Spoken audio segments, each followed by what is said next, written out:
Yes, indeed. And it is, according to some, kind of a stressful time, kind of crazy. First of all, you need a title. There it is. It's the recruiting hour on Orange Bloods Live. I'm Chad Hastings, and that is the managing editor of orangebloods.com, Jason Sukamel. He's going to be getting you the latest on recruiting. Jason, they are already fired up in the chat. Catherine says, I need some good news like yesterday. Doug says recruiting is stressful. And Jefferson speaks for a lot of people, I think, when he says if we lose Fasusi, we riot. Well, I hope Jefferson does not live in my block, on my block, or in my neighborhood, then, because I don't have great news on Fasusi. And I'm sorry, Catherine. We'll find some good news, but it may not be on Fasusi. We will try to find some good news today for you Texas fans. But most importantly, we are getting you the updates as Jason knows them right now. And we will first off direct you to the 321 article at orangebloods.com. It's there if you want to check out the entire thing. Also, I just want to say a special hello, Jason, and I know you will join me in saying a special hello to all the parents that are sending their children back to school today. A lot of those school districts are starting today. My child, as a senior in high school, drove away from the house today. I held back the tears. And Jason, in honor of your 3-2-1. Tears of joy or tears of sadness? But any tears. I held them all back. Yes. I held them all back. But in honor of your 321 article where you mentioned two of your kids about to be at college, I got my Texas State tubing nice. Okay. for you today. This is one of the toughest majors down in San Marcos is tubing. It's an advanced degree.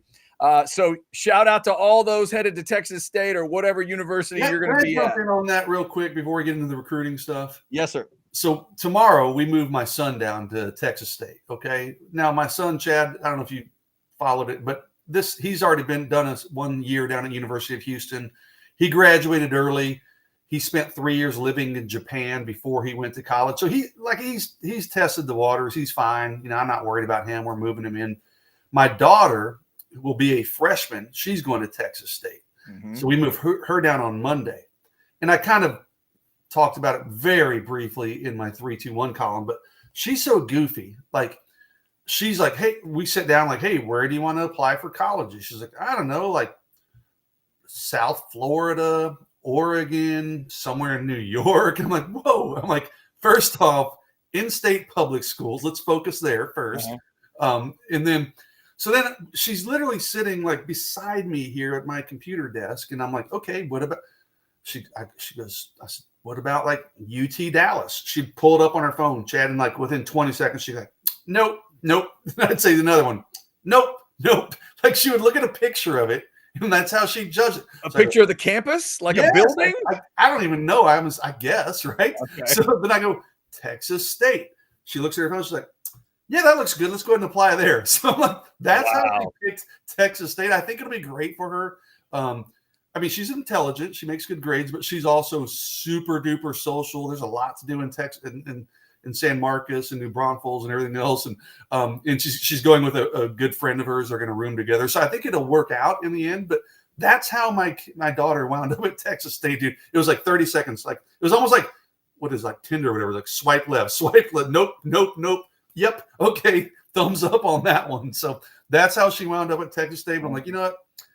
Hey, just get her off to college, get her a degree, get her in some kind of career, I hope, and then on to bigger and better things. But that's how and then my son wound up at Texas State.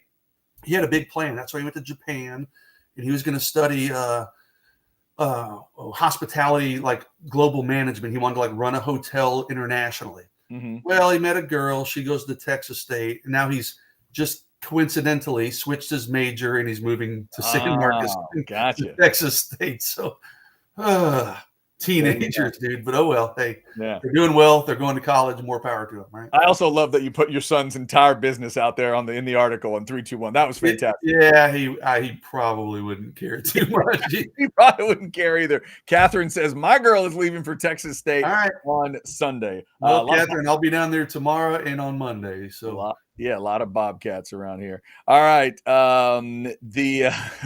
Wow. Jefferson has rebuilt Texas State in college football. All right, Rolling to some titles. Shout out to GJ Kenny and the Bobcats. I got my Bobcat helmet right over here in the background, if you hadn't noticed. All right. Let's jump into some recruiting here, Jason. We always say recruiting never stops, and it's certainly it's going to keep going here in the next few weeks. I do want to get your thoughts on Kaleb Lockett. We're going to get your update on Fasusi, but let's work our way backwards, I guess, through these next three guys. So right before the season starts on August 30th, right? The day before Texas plays Colorado State is when Jamie French has says he's going to announce his commitment. Let's start there with the big time receiver out of Florida. And I know you think there's a school in Florida that Texas fans should be paying attention to. Yeah, and I've felt that for a while. People were focused on Miami, obviously Texas. I'm sorry, people were focused on LSU, Texas, maybe Miami and Tennessee to a lesser degree. I don't know, man. I've been doing this a long time, Chad. Sometimes you just kind of read a kid's face when he talks about a certain school, or maybe if he talks a little bit more detail when he talks about a certain school. You ask him about one school and he says, "Oh yeah, I had a good visit there. I enjoyed the food and I enjoyed the city." Then you ask him about another school and he talks for like 3 minutes and talks about the coaches and this, that, and the other and the relationship. Well, every time I talk to Jamie French, he talks about in depth when I ask him about Texas, of course, in Miami. Okay. And that includes when I saw him in Jacksonville for the Rivals 5-star. And he is from Jacksonville, by the way. So it was an easy trip for him to come to that Rivals 5-star. Jamie French is speaking of Rivals 5-star, he is a new 5-star in the Rivals.com recruiting rankings. He's up to number 16 nationally, so he's officially a 5-star prospect. But I've always thought, to your point, I've always thought it was like Miami is a school that nobody was taking seriously enough, just because when I talked to Jamie French about Miami, he really speaks highly of the Miami coaches and just his visits there and his experience there. So he's going to announce on the 30th. He mentioned August 30th. So what is that? 16 days from today. Mm-hmm. That's his mom's birthday. That's why he's doing it.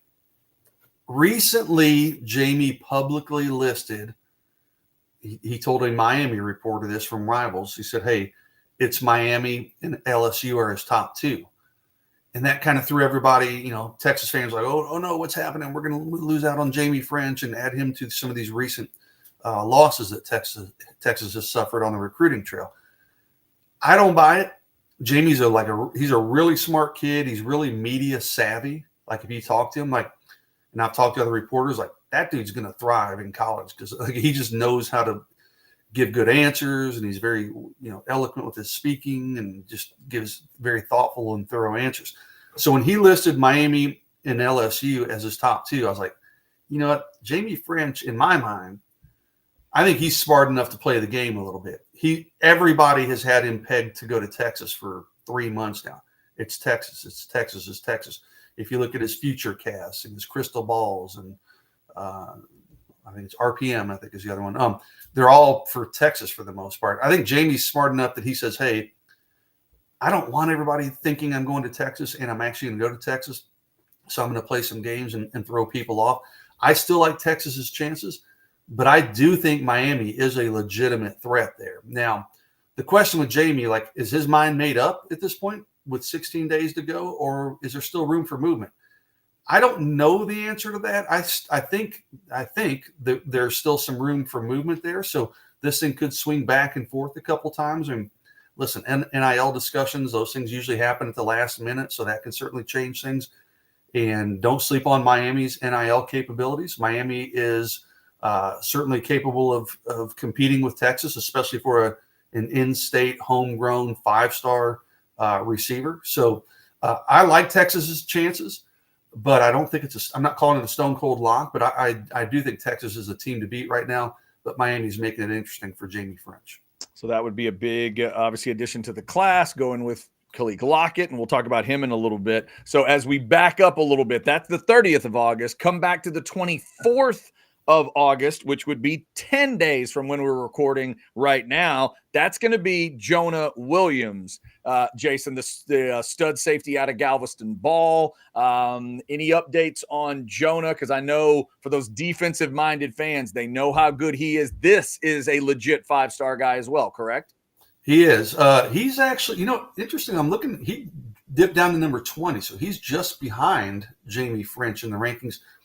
And I don't understand it. Like, Rivals still has him ranked as an outside linebacker. Nobody's recruiting him as a linebacker. I mean, maybe they're projecting that's where he winds up because he's such the big kid at 6'3", 200 pounds plus.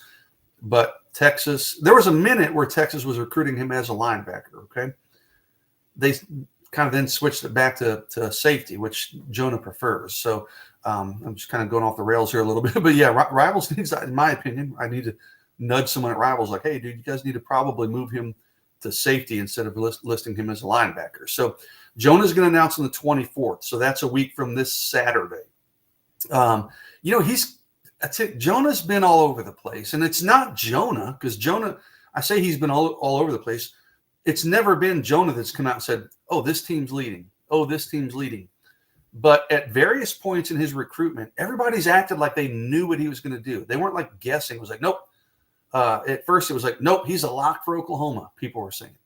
Well, and Jonah kind of dismissed that on social media. He's like, dude, anybody who's saying that doesn't know what they're talking about. And even still, everybody's like, no, whatever, he's a lock for Oklahoma. Well, no, he wasn't. And then it was Texas A&M. And then it was Oregon. You saw these RPMs or whatever, crystal balls for Oregon. Well, that didn't happen. And then it was LSU, and everybody said, he's a lock for LSU. And this was in June, so we're not going back too far. People were saying he's a lock for LSU. And then it comes out, okay, maybe Texas is in play here. So, I've talked to people before that have said behind the scenes, like jokingly, they're kind of like, yeah, good luck predicting what Jonah Williams is going to do. Like, nobody really knows. That includes coaches, both baseball and football coaches.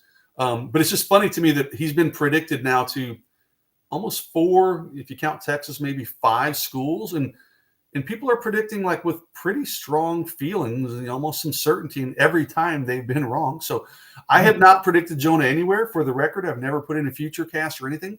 I do think, he told Orange Bloods, he visited Texas in July, and he told us, hey, Texas is in my top 3. At that time, it was Texas and LSU. And I had heard, hey, maybe it's more top 2, Texas and maybe LSU. Well, he was supposed to visit LSU after that. Okay. So that would have been the last weekend of July. So we're talking a couple weekends ago. He ended up not making that visit to LSU. To me, that was a big development. I know there was some frustration in Baton Rouge that he did not make it down there. I talked to some LSU sources, and they said, hey, yeah, there was some frustration among LSU people that he didn't make it down there. Their confidence really dipped when Jonah Williams didn't make that visit. I think if Jonah Williams had visited LSU in late July, Chad, I think we'd be having a different conversation. I'd be telling you, okay, LSU is the clear team to beat. But he didn't make that visit. He really enjoyed his Texas visit. Schlossnagle coming from Texas A&M to Texas has elevated Texas's chances. Mm-hmm. I've been hearing for a couple weeks now, this is going to be more of a football decision. Everybody's like, oh, he's going to play baseball. He might not even go to college. No. What I'm hearing is, hey, this is more of a football decision. He's going to pick his college largely based on his vibes and his feelings and his love towards a football program, and that baseball will be a secondary part of that. And I mean, baseball will play a part. Let me be clear. It's not going to be a non-factor, but it's going to be more of a football decision first. So with that, and I think academics being close to home, I think Jonah's a guy that stays close to home. I'm not predicting Texas. I'm not coming outright and saying, hey, this is going to be a Texas commitment, because I don't have that clear of a read on Jonah Williams just yet. But I said this, I think it was on maybe, I don't remember, Anwar's show earlier this week or something. There's not a school I'd put above Texas right now. Mm. And if I'm making a prediction, if you're saying, hey, Jason, gun to your head, you have to predict today, I'm picking Texas today on August 14th at 10:15. I think Texas is as good or better of a chance than any other team on his list. That being said, hey, a lot of people have made a lot of predictions on Jonah, and they've all been wrong so far. So I'm not going to sit here and say I have a crystal clear read on Jonah Williams, but there's not a team I'd put above Texas right now with about 10 days or whatever it is until his commitment. So I think Texas is in a really good spot. I think they really elevated their chances with that late July visit. And just to double check another detail on this, Jason, no matter what he says on the 24th, you would also then look for an official visit possibly to Texas during the season as an indicator that at least there would still be either flip possibility or strengthening a commitment. You're looking for an official visit maybe that has not been set up yet, correct? Yeah, you brought up a good point that I didn't bring up. But yes, I've been told, call it third hand, if you will, but someone who knows Jonah said, hey, he will take an official visit to Texas. He hasn't taken that visit yet. He's taking official visits to his other schools he's considering, but so he still has that Texas official visit if he wants to. I've been told that's very likely to happen in the fall. So if he commits to Texas, I mean, it's a no-brainer. It's going to happen, right? He's going to take an official visit. If he commits to, let's just say LSU or Texas A&M or Oklahoma, wherever, I've been told he probably still takes that Texas visit. So I think the door is open. So if you're, from the Longhorns perspective, it's kind of a win-win either way, right? You're either going to kind of tighten up that commitment if he visits, or like you said, have a chance potentially to flip him if he does take an official visit in the fall.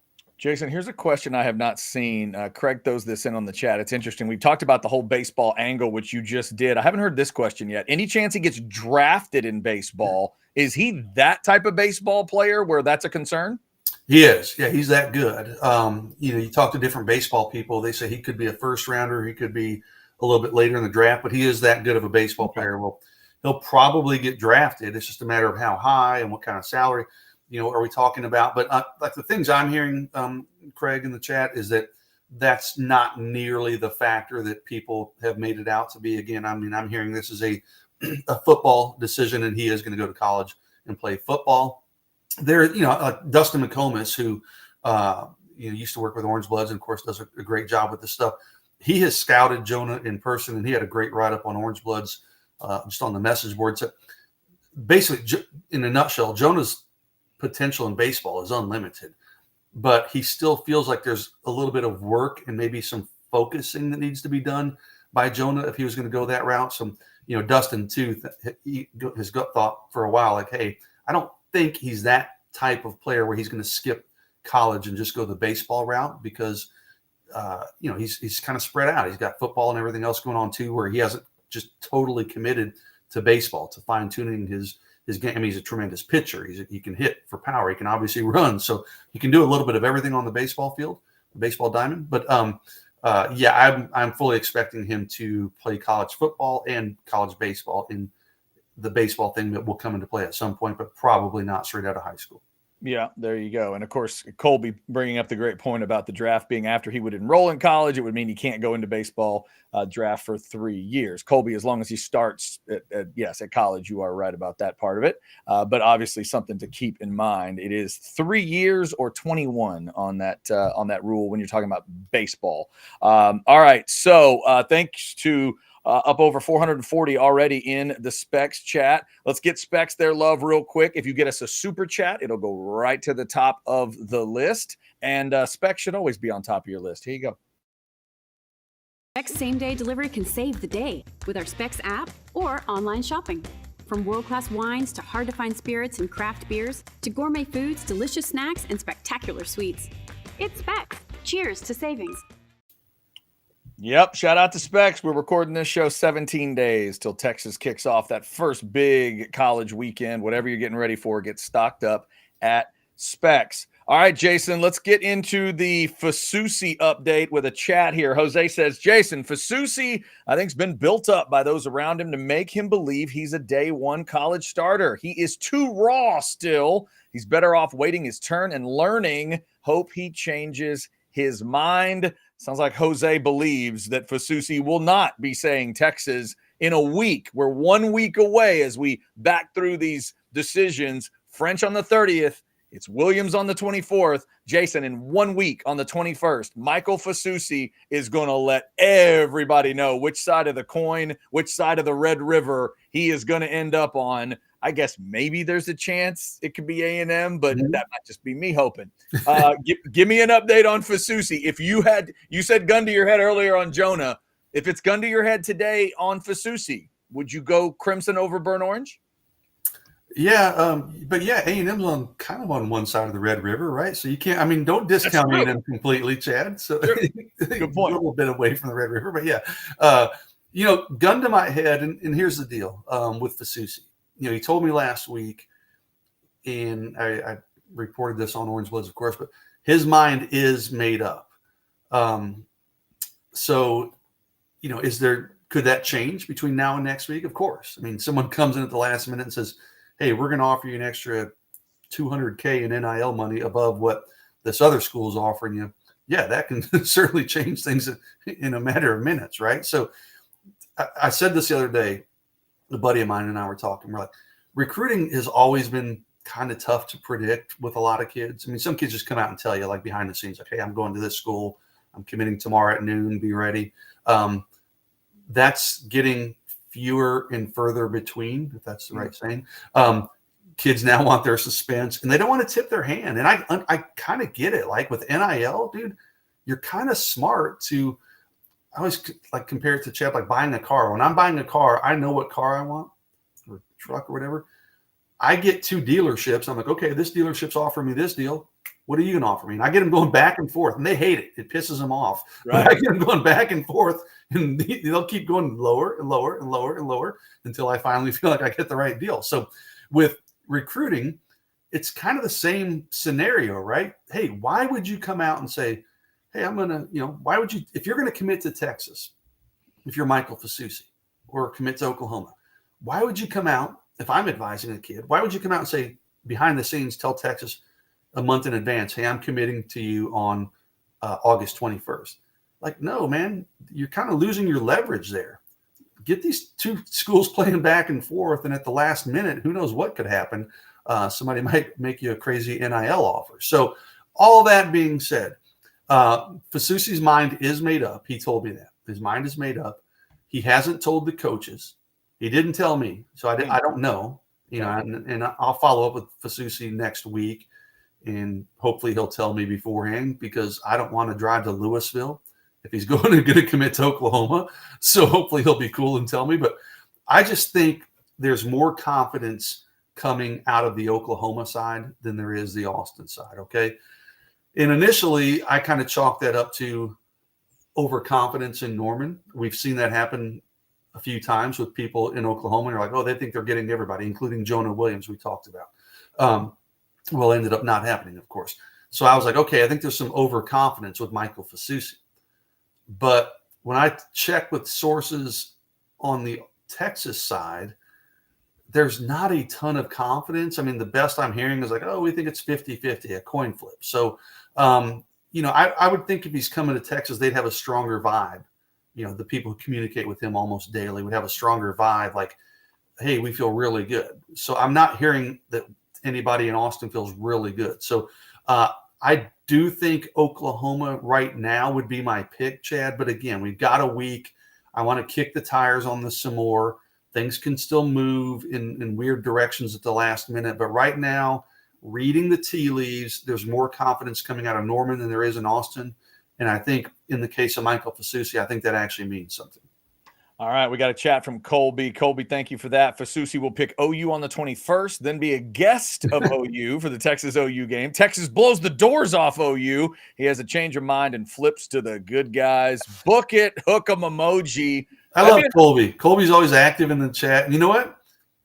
That's not far-fetched, okay, what Colby's saying. I mean, I think there are some people at Texas who would tell you that's kind of what they're expecting. Not necessarily, hey, we're going to blow the doors off Oklahoma, blah, blah, blah. But maybe they're expecting that too. But there are expectations that even if Fasusi picks Oklahoma next week, he's going to wind up being a Longhorn in the end, okay? Maybe they come back with a big NIL, that they haven't maybe hit their home run swing yet in terms of NIL. So I think there are some expectations among people in Austin. Like, they're not too worried about what he does next week. They still feel like in the end he'll be a Longhorn. And Colby, maybe you're right. Maybe Texas kicks the crap out of Oklahoma in Dallas. Maybe that has something to do with it. So. Jason, one question I was going to ask you about Fasusi. I'm going to present this to Ketchum later on in the 12 o'clock show, but this notion of the momentum that could be created by Fasusi. You and others have talked about how important he is. You think it's a really important guy. If you went to Sark and tried to make the argument that no matter what you do, you have got to get that commitment in August, next Wednesday. It's big for momentum. It's big for with the running back injuries that have gone on, with the the fans, and just kind of the feeling around it. It's really important. Like, do you think Sark would take any notion to that, or do you think he's still willing to go all the way to December with somebody like Fasusi? Well, if I said that to Sark, he'd be like, "Get the hell out of my office. Why am I listening to you, Jason Sukamil, first and foremost?" Sark is just, it's funny. Like, I wouldn't say he's laid back. I've seen Sark on the practice field. He has an edge to him, okay? But he is pretty chill. He's kind of got that California vibe he puts off at the same time. So I don't think Sark is going to lose sleep on next Wednesday if Fasusi picks Oklahoma. I'm sure he'd much rather have him pick Texas. He won't be happy about it. But, I don't think Sark – I feel there's more of a sense of urgency than probably Sark and people in the Texas football department do. You know, we've had multiple sources say, hey, don't worry about everything that happens now. Let's wait till November and December, and you'll see this is going to be just fine. I get it. These coaches are really good at flipping guys. Like I said, NIL things can certainly change in the fall. A lot of things, coaching changes happen. I mean, a lot of things can impact recruiting to make guys flip their commitment. Personally, I'm of the opinion like, hey, I'd rather have the hot hand in August, in July, and be reeling in those commitments. And then you have to maybe fight a little bit to hang on to them.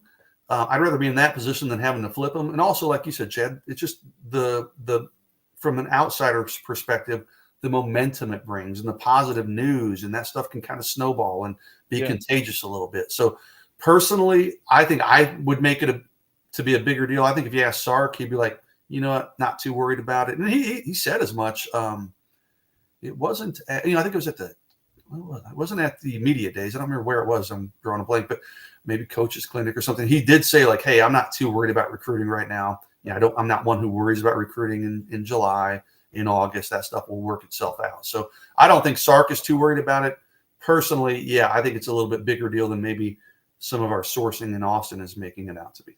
So again, those three names: Fasusi on the 21st, Jonah Williams on the 24th, and Jamie French on the 30th. It is the recruiting hour. We've got some chats coming in. If you want to throw us a super chat, it'll go right to the top of the list. The text guy just posted, he said, I keep hearing, and this is true. Yeah.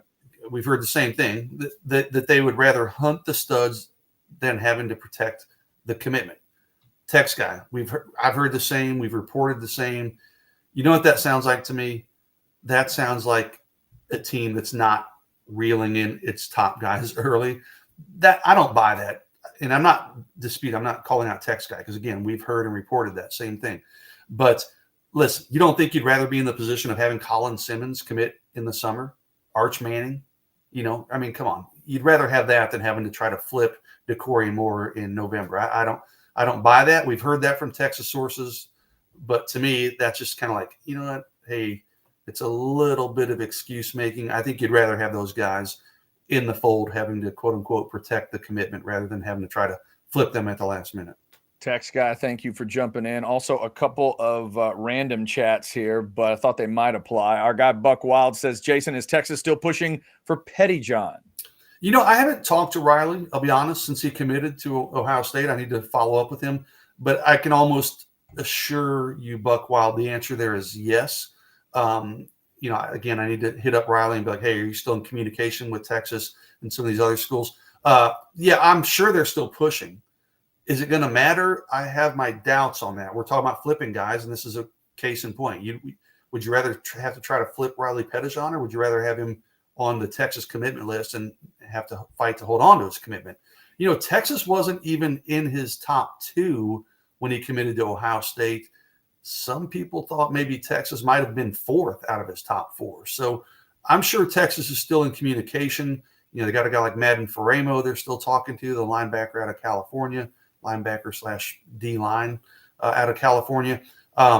But yeah, I mean, I'm sure Texas is still pushing. They're still talking to him, but I'm not seeing a scenario where it's likely that Riley Pettijohn flips. Could it happen?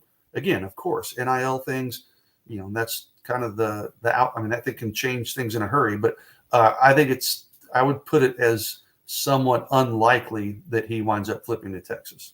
Jason, we'll go right back to recruiting, but this is just a weird one from Jay. He's one of our favorite chatters. Yeah. Jason, should we read into Whittington on the sideline with the Rams saying, quote, "I ain't ever been in a wide receiver room like this. Everyone close and truly cares." End quote. NFL Films trying to get Texas in trouble here. You know, Jay, I'm not going to read too much into it. I saw like the Texas football Twitter account retweeted that. So, I mean, they didn't take it as Jay Witt throwing any shade on them, right? So right. It was an interesting comment, but you got to remember Whittington at Texas was kind of, you know, I wouldn't say he's like the father figure, but he was a veteran receiver, right? And he'd been in that receiver room for many years, and he was kind of helping groom younger guys. Now the coin is flipped. He's the young guy, and you watch that thing. He's on the sidelines with Cooper Kupp, and Cooper Kupp's going over things with him on the tablet and whatnot. So it's a little bit different. I don't view that as any shade that, you know, anybody needs to be worried about it, but I just view like, hey, maybe these veteran receivers, they're not even veteran. They got Puka Nacua or whatever his name is, who's only a second-year player. But, you know, a guy like Cooper Kupp has really taken Jay Witt under his wing. So maybe there's just some real camaraderie there where they're all like really studying it up and helping each other learn and helping the young guys. Whereas at Texas, Jay Witt was the one trying to help the young guys. And I don't know, maybe some of those young guys, hey, they're 18 years old. Maybe they weren't quite as receptive to what he was trying to teach them. You know, I don't know. I haven't talked to Jordan Whittington. I'm just kind of speculating and reading between the lines, but I don't think there's too much to read into that. Jordan Whittington loves Texas. He loved his teammates. He loves his coaching staff. So I don't think there's anything to read into that. I wouldn't take too much away from that comment. He might just be saying I've never been in a wide receiver room where I'm young. I mean, that may be what he meant, right? He's like, it's been a long time for him, for sure. Yeah, I'm not the only one drinking coffee. This is exciting. I'm excited. By the way, Whittington for the Rams, nice little spark in his start. Colin Johnson with the Bears and what he did, couple incredible catches and getting some love on Hard Knocks. Longhorns doing well in the early part of an NFL career.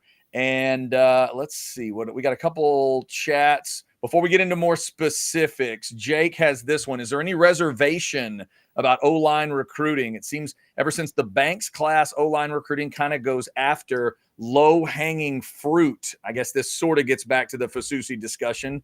What do you think, Jason? You know, I'm kind of torn on this because in Kyle Flood, I trust, right? You know, he's done such a good job, as a coach and as a recruiter. So, you know, if Kyle Flood wants a guy, like, who am I to question it? I mean, that guy knows more about offensive line recruiting in his pinky finger than I do in my entire body. So, in Kyle Flood, I trust. But at the same time, yeah, it's a little bit worrisome if they don't get Fasusi because they don't have that 5-key marquee player. Now, they may get Nick Brooks. I mean, there's extreme confidence in Austin that they're going to get Nick Brooks. He's a Rivals 250 guy. He's a really good player, but he's not Michael Fasusi, right? He's not Kelvin Banks. He's not DJ Campbell in terms of recruiting rankings. You know, right now Texas has 4 commitments and they're all 3-star offensive linemen. I think John Mills is really good. I think John Mills should be probably a 4-star. And I think Jackson Christian, a case could be made for him being a 4-star also. But it's a little bit of a concern. I mean, Texas needs to have another one of these classes where you're like, whoa, that's a badass offensive line class. That's one of the best classes in the country. They haven't had that since the class with Banks and Campbell and that huge class they took with Nato and Ogbo and those guys. So, you know, I don't know that I'm concerned because I think Kyle Flood is one of, if not the best offensive line coaches in the country. I do think he's a fantastic recruiter, But you'd like to see Texas close on some of these elite players, these no-brainer type guys, where I think Michael Fasusi is a no-brainer. I think Lamont Rogers is close to that no-brainer category. So, but it's a bit concerning if Texas doesn't get any of the big guys from this year, where it's a pretty top-heavy recruiting class in the state of Texas this year. If Texas goes over, yeah, it's a little bit concerning, moving forward. They need to get that corrected next year. There's some John Turntine is out there next year. I think Texas is in a great spot. He's kind of in that Fasusi category for me. So, all is not dead. I'm not saying hit the panic button, but next year will be pretty telling. But I think Kyle Flood gets it done. He's just not a guy that he's kind of, to me, like Tashard Choice. I don't worry too much about Kyle Flood. I think he'll be just fine regardless. So recruiting hour on this Wednesday, Jason, last Wednesday, we did the recruiting hour a couple hours before Kaleb Lockett made his choice and commitment. You thought it would end up being Texas. It did end up being Texas. He threw 5 hats down and he picked up that UT hat ultimately. He even let one of the UT coaches ultimately make the decision for him. And Coach Jackson, give me your thoughts on Kaleb and what that adds to the class. Yeah, you and I haven't talked, Chad. You and Ketch were doing your show. So were you watching that live as you guys were doing the show? Yes, we were watching it live when we saw the phone come up, and it's like he's FaceTiming somebody. But he couldn't get Coach Jackson to answer, and he and his mom were like, "What? He's not answering? What's up?" And I think maybe Coach Jackson called him back, and I was like, "Oh my gosh! Like, please answer your phone, Coach, whoever he's calling." So come on, Coach. Yeah, it ended up working out just fine. But for a minute there, I was like, "Uh-oh, this is going to be really awkward if you can't get this coach on the phone." But he obviously wound up committing to Texas, and that was a week ago, right? We're almost literally a week. Almost we're an hour and a half away from that being literally a week ago. Mm-hmm. That feels like forever ago because Texas missed on DJ Sanders. We have a couple of running back injuries in fall camp. So everybody's like, "Oh, panic, panic, panic." I'm like, hey, don't forget they just got a commitment from Kaleb Lockett. All is not terrible in the Longhorn universe. I actually talked to Kaleb's coach last night, Mark Behrens, up there at Saxe, and I'll have this in the war room tomorrow. And I thought it was interesting. My first question was like pretty easy one, right? Hey, coach, what makes Kaleb Lockett so special?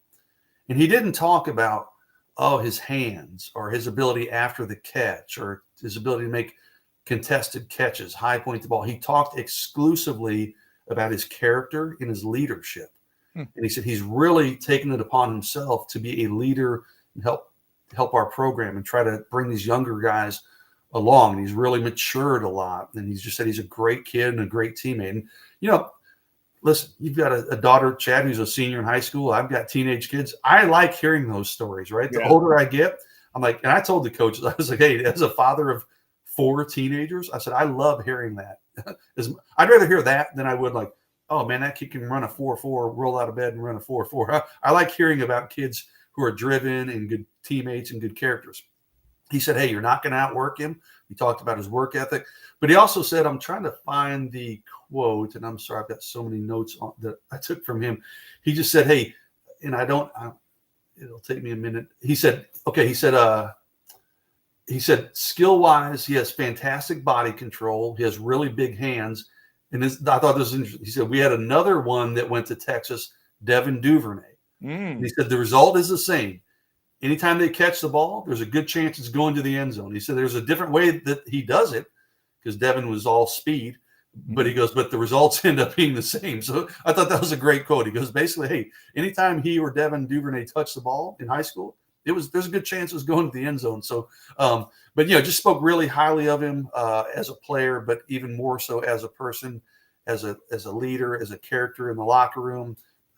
Teammates love him, teachers love him, coaches love him. So I enjoyed the conversation. I enjoyed hearing that. But people forget again. I know that was a week ago, Chad. That was forever ago. Yeah. But that was a really big pickup for Texas. Their first wide receiver commitment. Maybe they can pair him with a Jamie French or maybe Michael Terry, or maybe they can circle back on another receiver in the fall and kind of pluck another receiver. But that was a big commitment for Texas. I mean, after losing out on a couple of receiver commitments, that was almost a must get for Texas. They could not afford to not win the Kaleb Lockett sweepstakes, and they did it. He feels locked in with his commitment. So that was a big moment for Texas last Wednesday.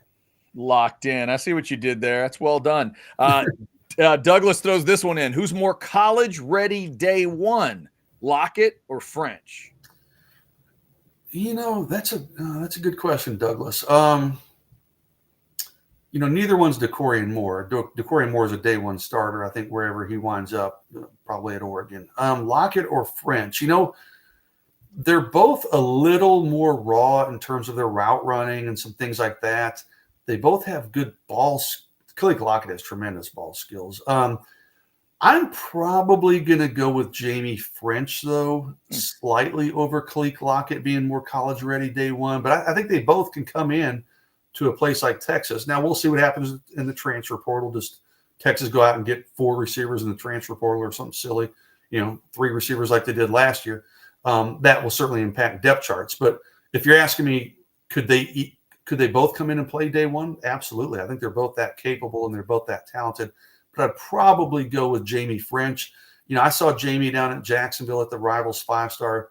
That dude just makes it look easy. I mean, he's so fluid and he's not the fastest guy in the world, but there's just something about, neither was Jerry Rice, right? But he just found ways to get separation. I mean, when I looked at Jamie French, I was like, I don't know how to describe it other than he's just smooth. He's just smooth in his running and his route running, makes it look easy, gets separation. And these are elite guys he was beating at the Rivals 5-star. These are top national prospects, but he was beating them deep. He was beating them on comeback routes, anything and everything. He made it look pretty easy. So I'd probably go Jamie French, but Kaleb Lockett's ball skills are so good. He may not be able to create the separation the way a Jamie French can, but it doesn't really matter, man. If you got one-on-one, man-to-man coverage, Kaleb Lockett, if that ball's anywhere near him, he's probably going to come down with it. So they're both incredibly skilled in different ways. Yeah. Douglas, thank you for that chat. Remember, be a recruiting nerd to your friends. 2 F's on the front of French. Show them that you're following this very closely. Get those 2 F's there.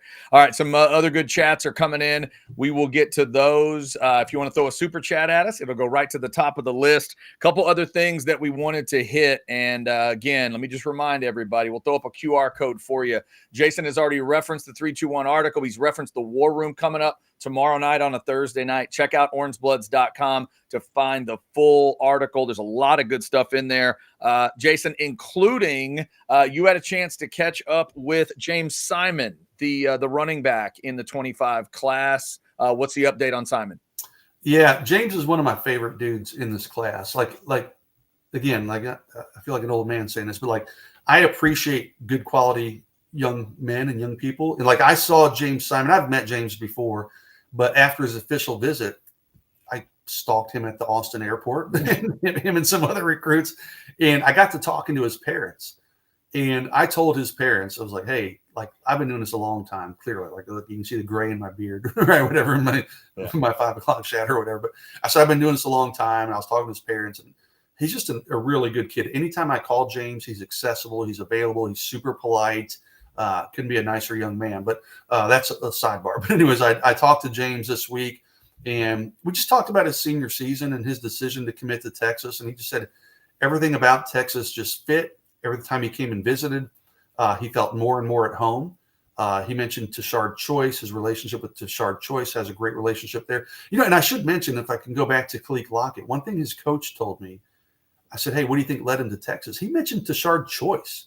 That was the one coach he singled out. He said Tashard kind of recruits this area, and Tashard Choice did a really good job with Kaleb Lockett. So I thought that was interesting. Chris Jackson obviously was involved, Sark, but Tashard Choice was specifically brought up. But with James Simon, his team went undefeated last year, Calvary Baptist Academy in Shreveport there. And I said, what's your goals for this year? He said, hey, let's run it back, 14-0. And I said, okay, that's interesting. I said, what's your individual goal? And his only goal, Chad, it wasn't I want to rush for 1,500 yards, this, that, and the other. It was stay healthy. Don't get injured. I'm like, you know what? I think, Longhorn Nation can get. Every Texas fan right now is like, yes. Yeah, but you know what? Sadly, this was before the news came out. I guess it would have been after C.J. Baxter, but before Clark. Christian Clark. Yeah, so I was like, oh, no, bad omen. Yeah, he goes, I just want to stay healthy, come up there and be college ready. James made a big move in the Rivals rankings. He's up to 108. He was not in the Rivals 250 prior to that. So now he's just outside the Rivals 100. So, he's I wouldn't say a big back, but he's a good sized back who can do some things. He can run between the tackles. He can do some things as a receiver. But, he's a guy, we talked about it this week. When he committed to Texas, he goes, that was it, man. I'm done. And he's never looked back. So I think Texas got themselves a really good running back in James Simon. And I don't think he's a guy you're going to have to babysit. We talked about earlier in the show, like having to hold on to these guys and fight off the competition. I don't think that's an issue with James Simon. In fact, I know it's not an issue with James Simon. He feels really good about his decision. He's not interested in anybody else. He wants to go out this year, focus on having a good season, stay healthy, win a state championship, and then move to Austin in January. And that's all that's on his mind. Jason, just give me a quick comment on DJ Sanders. You mentioned him earlier. Between the last show we've done and this one, DJ Sanders of Belleville, the big D tackle, he did ultimately commit to A&M. When he did it, I was not surprised because from day one that you and I started talking about him, you mentioned Belleville, a little more of a country kid, a little more of a small town kid, maybe a little more of an A&M lean versus a Texas lean if that's the decision to make. And I know you weren't, dead set on him, on it being a Texas commitment. So like when you heard it, were you a little surprised that some Texas fans really went on kind of a freak out there that they didn't get DJ Sanders? Because I'm thinking to myself, should they really have expected DJ to pick Texas there when all this time you'd been talking about, the elements that might lead him towards A&M? Yeah, Michigan never made sense to me for the reasons you're mentioning, okay? And we've talked about small town kid, proximity, probably stays close to home. Texas and Texas A&M, I mean, I've said it. I mean, we talked about it. Like A&M always made a lot of sense. And early on, I thought he was an A&M guy, probably, pretty strong lean. He and his coach shot that down, but it wound up being true. Was I surprised? No. But with DJ, listen, he was incredibly tough to read. He was supposed to commit the day he committed on Wednesday, I believe it was, right? He's supposed to commit on Thursday. Right. It was supposed to be late Thursday night. It was Wednesday night. Yeah. Right? It was like early Wednesday night. So my first thought was like, thank goodness he didn't commit Thursday at midnight. I didn't have to wait up for that. But the reason I think Texas fans were so distraught over that, A, it's a need position, defensive tackle. B, I'm going to throw some of our competition under the bus. Everybody else predicted him to Texas pretty strongly, okay? Everybody's like, oh, it's Texas. I mean, one reporter, we all talk. I know all those dudes, and we all hang out and talk. One guy's like, he's not even a take for Texas A&M. And I was like, that's not what I'm hearing. Well, clearly he was a take for Texas A&M. So I think Texas fans got their hopes built up, and I think it was just kind of inaccurate. Some of those projections obviously were inaccurate, and I think people got their hopes up for all for naught. So I think that's a big part of the reason. I think it was because it was a need position, and I think there was other reporting that was just off the mark. And listen, hey, we've all swung and missed when you're trying to predict teenagers. It happens. I'm not discouraging or disparaging those guys because I've been wrong on guys before. I mean, I may be wrong on Michael Fasusi next week or some of these other guys. So it happens. But I think Texas fans had unreasonable and unrealistic expectations that DJ Sanders was going to be in the class.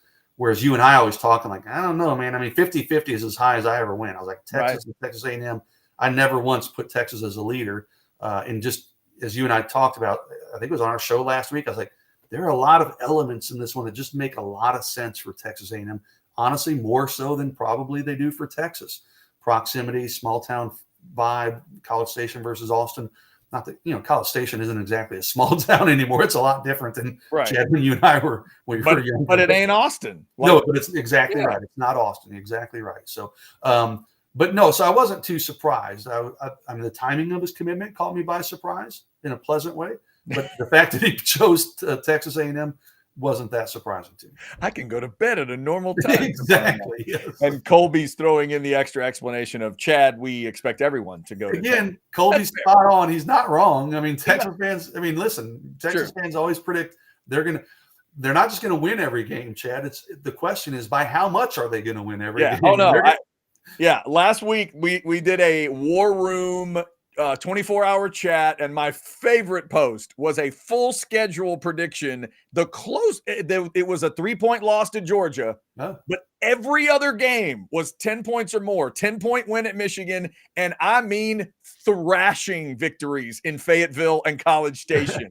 Like, I love it. And like all these predictions about Michigan, like Texas fans are expecting to go up there and win that game by like 4 touchdowns. They really are. Guys, it's still Michigan in Michigan. It's still going to be a really good team. So, like, let's back it down a little bit, maybe, right? It is that time of year, man. It's that time of year to get very, very excited, and we certainly appreciate those feelings. All right, so Jason, let me hit this and make sure I get there because I wanted to grab a little something from your 3-2-1 and see if I can get you on the record. Let's see if I can get Jason Sukumel in. Okay, we got a good question there. All right, hang on. Look at that. See, Jason's distracting me from what I might be doing there. Well done, Jason. Well done. Let's pull Mike's question up. With Fasusi possibly being a miss, where does Texas stand with John Turntine? And Turntine is also a 25 guy, or is he the next class? He's 26. Yeah, he's 26. Okay. Yeah, and this will be the last question I'm going to answer, Chad, on our recruiting hour. No, just kidding. I'll answer your question. I know what question you're going to ask me, and I will answer it. Yeah, John Turntine he's not quite a 5-star, but he will be. Okay, he's a 4-star, but he's the number 1 player in the state for next year. Okay, Rivals has only handed out a small handful of 5-stars, but that list will expand. John Turntine will be a 5-star. I mean, I said it, he's in that Fasusi category for me. I've seen Turntine at some camps, and you can see his film and things.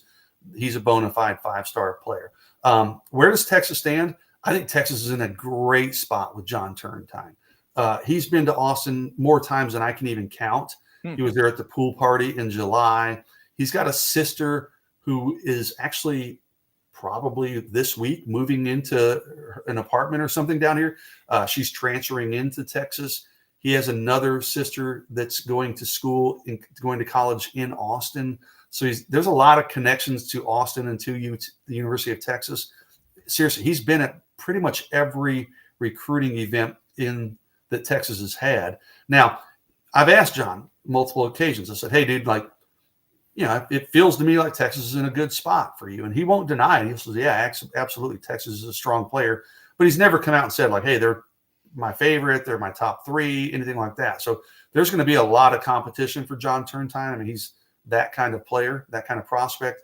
But right now, I mean, I'd put if I'm putting a future cast, and I don't think there's any. Let me click on his profile. It's probably too early. Nah, there's no. The fan future cast favors Texas, but no Rivals writers or publishers have put in any future cast. I could talk myself into putting one in right now and feeling pretty comfortable with it. I think Texas is in a really good spot, and I think John Turntine, he comes in. I mean, you got Kelvin Banks. Right now Texas has some good young players waiting in the wings, ready to take over. Trevor Goosby's probably going to take over that spot. So even if Texas got Fasusi, he's not going to be a Kelvin Banks. Unlikely. He's not going to come in and be a day 1 starter. I think he has those capabilities.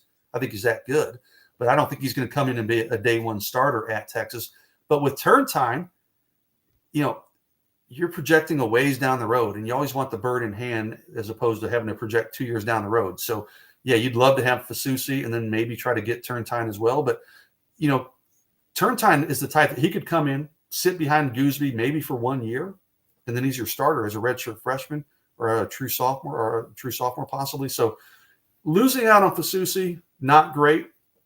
But if you get Turntine, it really is a pretty nice Band-Aid for that wound that would be losing out on Fasusi. So, yeah, I think Texas, Mike, to answer your question, is in a really good spot with John Turntine, and he would be a nice player to come in after Trevor Goosby takes that role, and then he could slide right in there and be a multi-year starter at a program like Texas.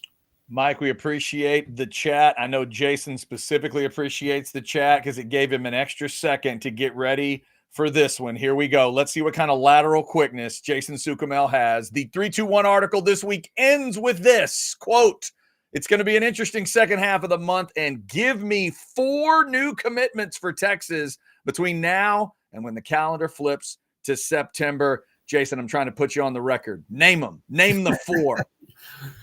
Chad, there's a reason I don't name them in my 3-2-1. I don't want to be on the record because Michael Fasusi could wind up being one of them. And I look a lot smarter if I just throw out a number. I'm like, see, I told you. So your answer is go to hell? Is that basically what you're telling me? You damn Aggie, go to I'll name them. Okay, so the guys I think Texas gets. Okay, I think Jamie French. I think Michael Terry. I think Nick Brooks. Mm-hmm. And then I think one of two out of Jonah Williams and Aiden Anding, and I'm probably leaning Jonah Williams. Okay, so I think Texas gets 4. I mean, that number could go up to 5. Hell, it could go up to 6 if they get Fasusi. I mean, but it also could wind up being 3 or even 2. So I mean, there's a little bit of going out on a limb there. But of the 4 that if I'm picking, I'm going Nick Brooks, Michael Terry, Jamie French.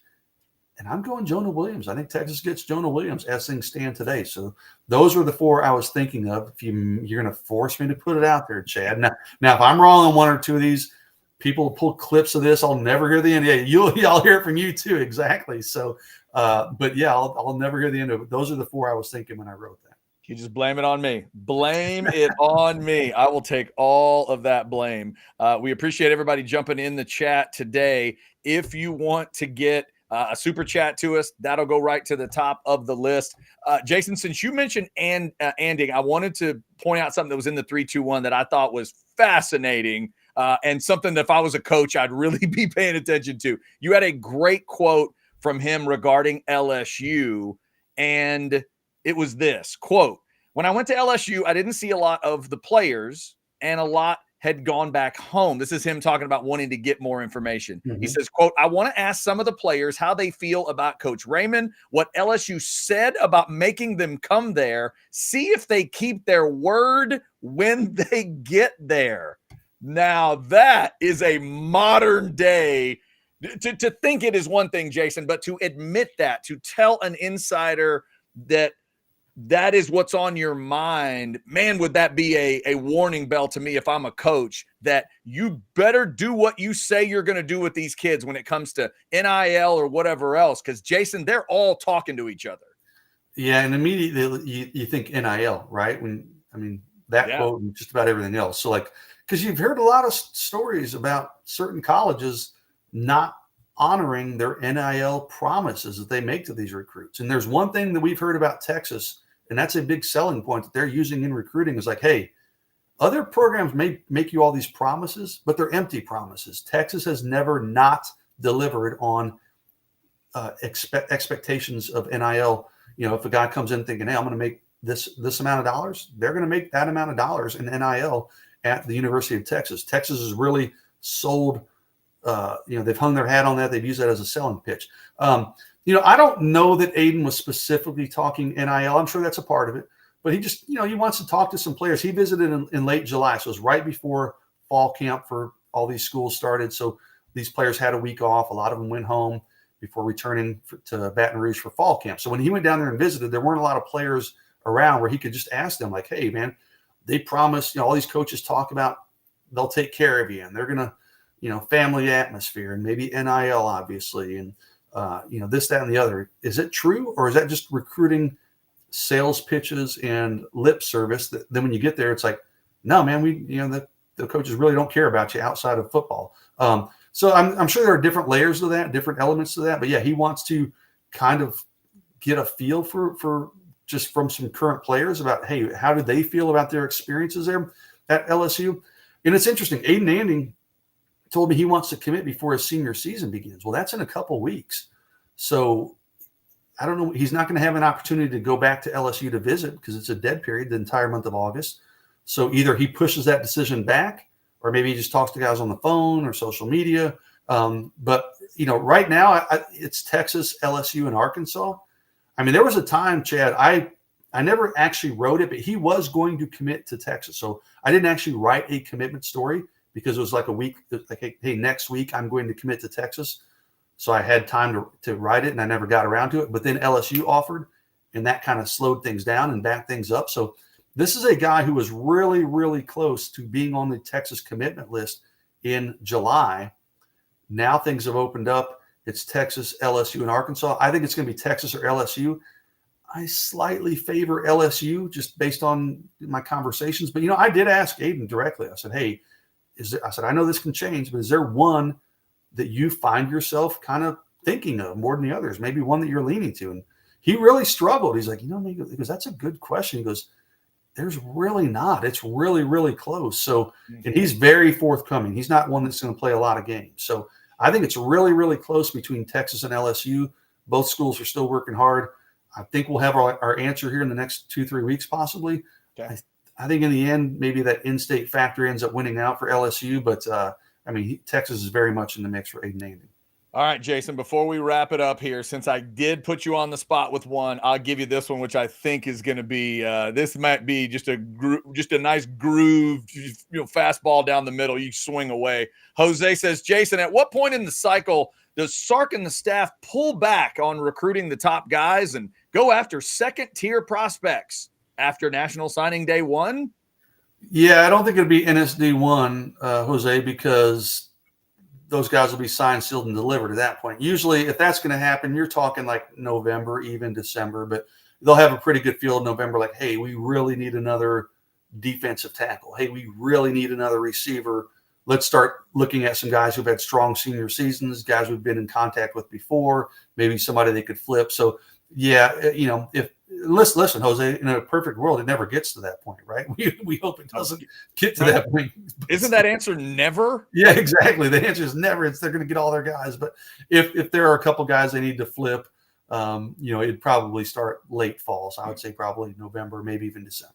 Because to me, the answer for Jose there is those don't need to be mutually exclusive things. That's all going on at the same time. Whoever he thinks is a second-tier guy, Jason, it's not like Texas has never talked to that kid. Sure. They're still right? recruiting. Yeah, they're still recruiting those guys. I mean, listen, there's some defensive tackles that Texas recruited, but they kind of pulled back on.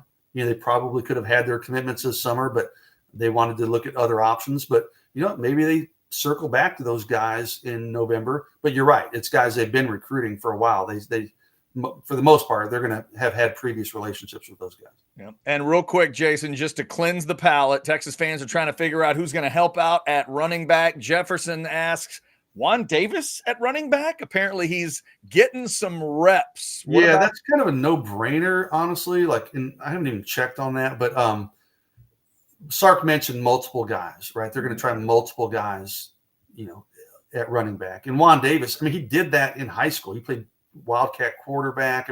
When Texas recruited Juan Davis, I've told this story before, but I had someone at UT reach out to me. We had him listed on Rivals as a tight end. They're like, hey, can you change that from tight end? Just make him like an offensive athlete, because we're not recruiting him as a tight end necessarily. He's just a guy that can do a little bit of everything. So, Juan Davis makes perfect sense. He would be a big jumbo running back, but he's done it before. He's done it at high school when Texas recruited him. And this was the previous staff. This was the Tom Herman staff, to be clear. But, he was brought in as an offensive athlete who can do some of those types of things, be an H-back, be a running back, be a tight end. He can split out if you need him to. So I would think that makes perfect sense that he's getting some looks at running back. We've mentioned a couple others, receiver, maybe, who knows, maybe they've looked at a linebacker, maybe they're looking at a defensive back. It's kind of like, hey, all hands on deck right now. Let's see who they can throw in there and to just establish a little bit more depth. All right, Jason, anything else we need to hit today before we close up? No, I don't think so. We've talked about all the guys. Nick Brooks is a guy we haven't talked about a lot, but he could announce as early as next weekend. I think it's going to be this month sometime, and there's a lot of confidence in Austin. We don't talk about him a lot just because he never does any interviews, so he's not a guy that puts himself in the spotlight very much, but he's a Rivals 250 offensive lineman. When I say there's extreme confidence, Texas feels really, really good about its chances with Nick Brooks, so that's a guy that people need to file away and just kind of have their mind on him. I've seen someone asking in the chat just now, are we still in the running for Madden Faramo? Absolutely. Madden Faramo, kind of a linebacker, edge player out of California. That one is probably going to be Texas or Notre Dame. Before he visited Texas in June for his official visit, there was extreme confidence in Notre Dame, to the point like people were almost labeling him like, hey, how is he even a silent commitment? Well, he visited Texas, and I'm telling you, Texas did a really good job with him and both of his parents. His mom and dad both came in. Texas did a really good job. Madden doesn't tip his hand much, but he'll tell you, like, hey, man, Texas is really strong in my recruitment. And I'll tell you this, the people at Notre Dame that were really confident back in June are not nearly as confident in August. So does that mean it's going to be Texas? Not necessarily, but I think it's going to be Notre Dame or Texas. I still maybe slightly favor Notre Dame, but you know what, South KMX, that's one I need to check on. I'll try to do that later this week, maybe have a bit more intel maybe for our recruiting hour next week, but I think it's going to be Notre Dame or Texas, and it's really, really close. Thank you, South KMX. Thanks to all those folks in the chat. We're right at 800 folks in the chat, so we want to thank you for that. Also, we want to remind you, we are looking for 20,000 subscribers by the end of the week. That means we need your help. For those 800 people that are watching right now, ask yourself the question, are you subscribed? Do you know for sure? I'm an old man that sometimes thinks I'm subscribed to stuff, and I'm not. I think I'm following somebody on Twitter, and I'm not. Chad, you've known that dude 15 years. True. Why aren't you following him? Because I'm an idiot. That's why. And I just need to click the button. Go double check. Make sure you are subscribed to Orange Bloods Live. And if you are, then check with your friends, your neighbors, your family members, whoever else you know is checking the show out. When y'all talk about the show, hey, did you see the show today? Man, Chad and Jason are handsome. Oh, my God, I know. Then follow with. Then go get your eyes checked. Right. Then follow with probably get to the eye doctor, but then are you a subscriber to Orange Bloods Live? We would appreciate that. Mr. Ketchum would love to see that 20,000 number by the end of the week. So please help us on that. Also, on the online side of it, check out orangebloods.com for Jason's 321 article. The War Room is coming tomorrow night on a Thursday. And again, we're recording this show 1 week from the Fasusi announcement. 3 days after that, it's Jonah Williams. And then 6 days after that, it is Jamie French. And you heard Jason today mention there's a couple other names that might mix in there that we don't have set right now. So go to orangebloods.com, check out the craziest message board on earth, and get the latest, greatest, most up-to-date information on Texas football as we are, what is it today? 17 days till kickoff, kids. 17 days till kick. All right, a reminder too, House Divided is coming up today at noon. So all y'all 800 or so, just take a breath, get a drink, come back, jump in with me and Catch at noon. You got football with friends this evening at 6. We got an Outsiders tonight at 8:30. Guess what? Blake, the super producer, is back on the Outsiders tonight because I'm headed to a concert. Tomorrow morning, Anwar on the Old Fashioned at 9. And for you Prize Pick freaks, remember the 22nd is when the Prize Pick show is back.